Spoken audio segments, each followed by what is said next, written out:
Hey guys, Mike Toy Bonsai Boise. So today I'm going to work on this Katsura Japanese Maple.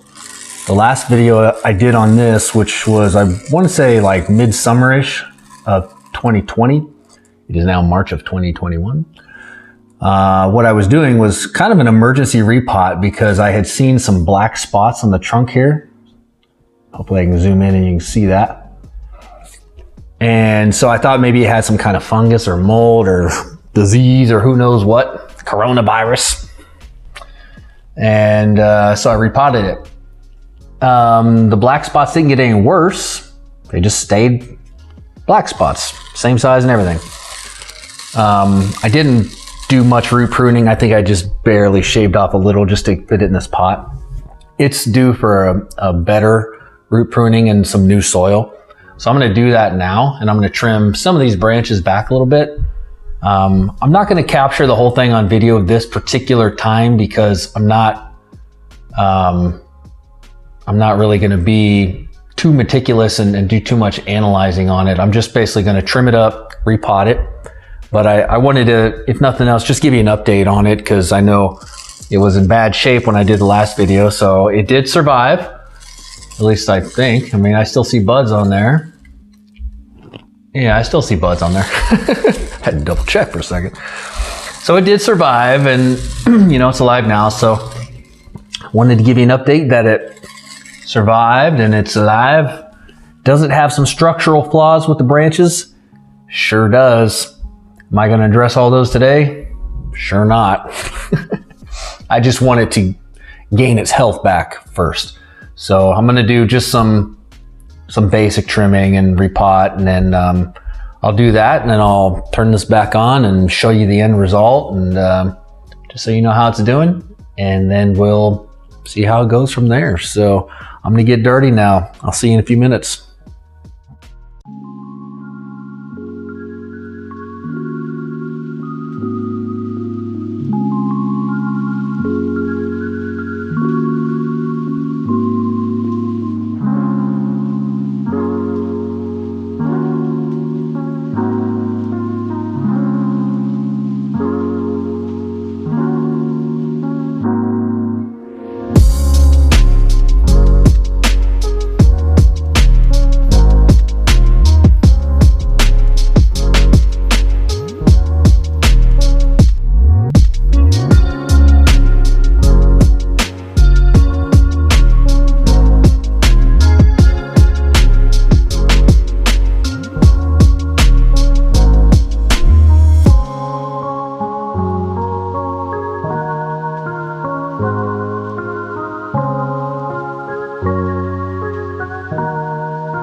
All right, so got it all wrapped up here. I trimmed the branches mostly back to at least the first or second node. And in some places I left it a little longer. There's spots on this tree right now that I'm not in love with. Mainly this area over here. I kind of feel like it just sort of, I don't know what it is about it. It's up a little too high. That, I don't know. It's got some long leggy spots in this internode area. The internodes being, you know, the space in between each node. So it's kind of long and straight in certain spots, and I'm going to have to address that sooner or later. But with the tree being in kind of like a rehab condition, what I'm referring to is that it was not looking good towards the end of last year. With it being in that type of condition, I didn't want to get too crazy with it. What I want to do now at this point is just let it grow unchecked, probably all season. I might do a little bit, I mean, depending on how it goes, it might just bounce back and be, you know, like $1 million.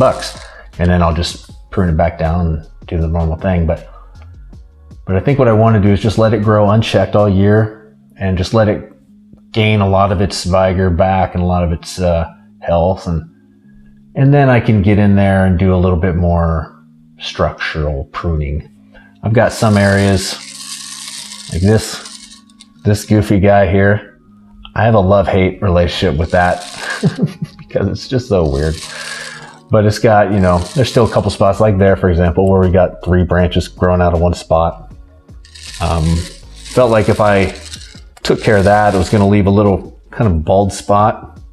So I was trying to strike a balance between pruning it back to a second set of buds, not hacking away at it so much that it drastically hurts the health, and also not putting it back into this early development stage where it's got big open patches here and a full spot there. So I was kind of trying to strike a balance between those 3 things, I guess you could say.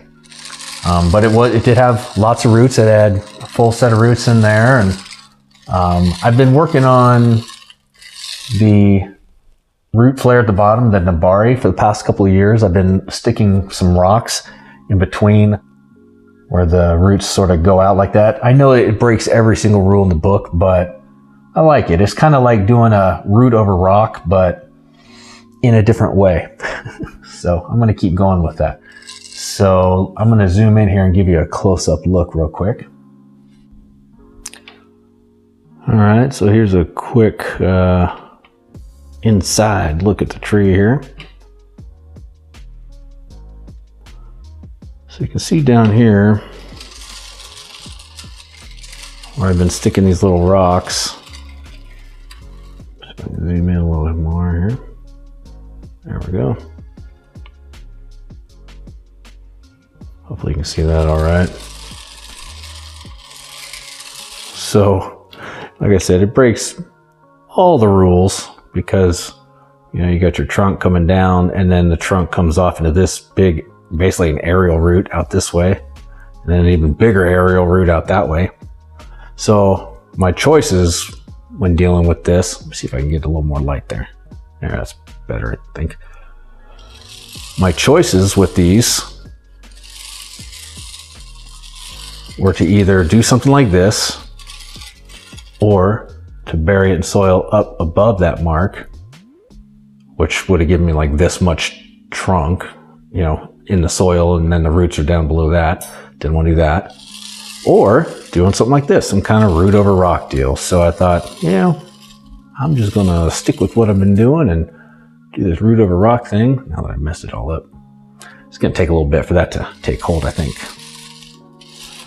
I'll probably have to play around with this a little more just to get them to fit in there correctly. I don't want to jam them in, but at the same time, I don't want to have it too loose and look weird and sparse. So it's kind of like Tetris a little bit, getting them to fit just right and have it look good. So that's what I did with that. The soil it was in was really old, kind of nasty soil, so hoping it likes this new fresh soil. Zoom out a little bit more here. And let me give you a look at some of the branches here.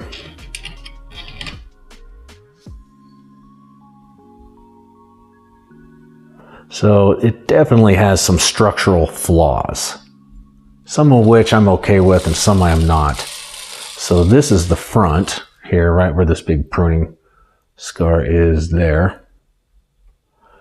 Can't tell if it's better with or without the flash. I think I'm going to go without the flash for now. Yeah. So right where this pruning scar is, that's how I can tell. So that's the front. But like most of my trees, or a good number of them, it's got both a good front and back. Not sure how my trees always end up like that, but they just do, where I've got both. What it doesn't have is a good, can't use that. So either the front or the back is what it comes down to. But this is the back, and the way I know that is this little guy here. I've been trying to fill out this backside more. And I finally got that last year, and like, hold on, little guy. I'm gonna need you to grow big and mighty and strong back here. But anyways, I digress quite a bit. So we've got structural flaws. So broken rule number 1, up here, the trunk comes up, splits into 2, and then keeps going. Typically it's only supposed to have 2, not 3. So big rule break number 1. And I thought, hey, if I'm gonna break that rule and have 3 going out of one spot, why not 4? So here I've got 4 going out of one spot.